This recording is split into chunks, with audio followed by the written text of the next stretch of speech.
Hi there. Today we're going to be talking about 2.8 multiplicative comparisons. So our lesson is this. You're going to be writing a multiplicative comparison for given word problems. And to get us started today, I've got an example. A DVD costs $15 and a book costs $5. So if I were going to write a comparison statement for this particular problem, I could say the DVD costs 3 times as much as the book. Okay, this would be one example of a comparison for this particular problem. I could also write 3 books equal the cost of 1 DVD. Okay, so there we have 2 comparison statements for that particular problem.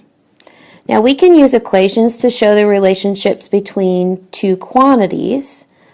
What equation can you write to describe the relationship between the DVD and the book? So think about a specific equation. I came up with 5 times 3 equals 15, or 15 equals 5 times 3. Now, specific parts of each equation are going to represent specific parts of the situation or the model in the word problem. So what does the 5 represent in these equations? The 5 represents the cost of the book. What does the 3 represent? The 3 represents the number of times more the DVD costs than the book. So what does the 15 represent?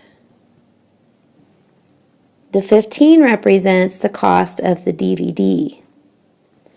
So using multiplicative thinking behind our comparison, we can kind of figure out what's going on in this situation. So what is the mathematical relationship between the costs of the 2 items? So we're thinking mathematically this time. The cost of the DVD is 3 times that of the book. So when we think about our math message, what equation could we have written with the math message in the 2 lengths of the ribbon?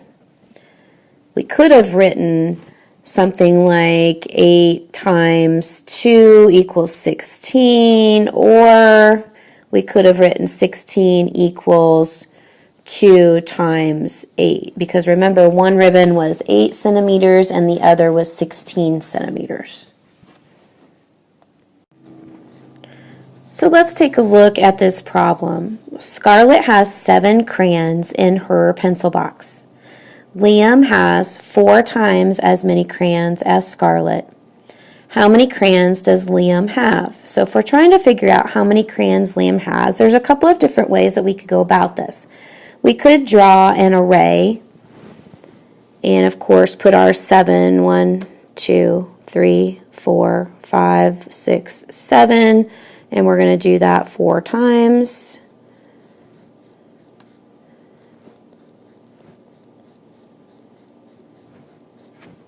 And one more. Okay, so this would represent 4 groups of 7, which of course equals 28. I could also write that as a multiplication problem 4 times 7 equals 28. So if I asked you now, how many crayons does Liam have? You should be able to tell me Liam has 28 crayons because he has 4 times as many as Scarlett has. So let's take a look at this problem. Will has 9 CDs. Jeremy has 3 times as many CDs as Will. How many CDs does Jeremy have? So if I wrote the equation 3 times 9 equals 27, does this equation represent the situation in the number story that I just read? The answer is yes. How do you know? Well, the equation tells us that 3 times as many as 9 is 27, which correctly matches the situation in the number story. So what is the comparison being made in this number story? The number of CDs Jeremy has is being compared to the number of CDs Will has.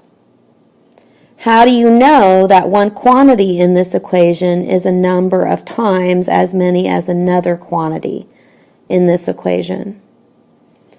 Well, the problem tells us that the number of CDs Jeremy has is 3 times as many as 9. 27 is 3 times as many as 9. So we could use this particular equation. So what if I gave you this equation? 20 equals 5 times 4. Can you think of a problem that this could go with? A word problem. So I want you to think for a minute how this equation can represent a comparison.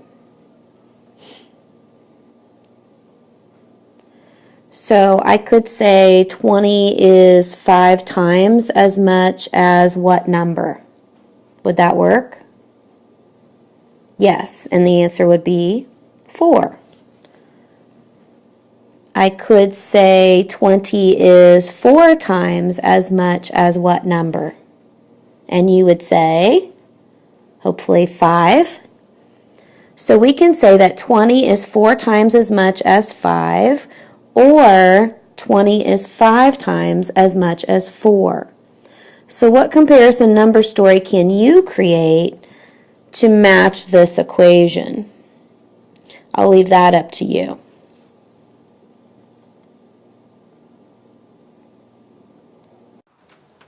So in class, we will write multiplicative comparisons to represent a mathematical situation. Many thanks for watching. See you soon.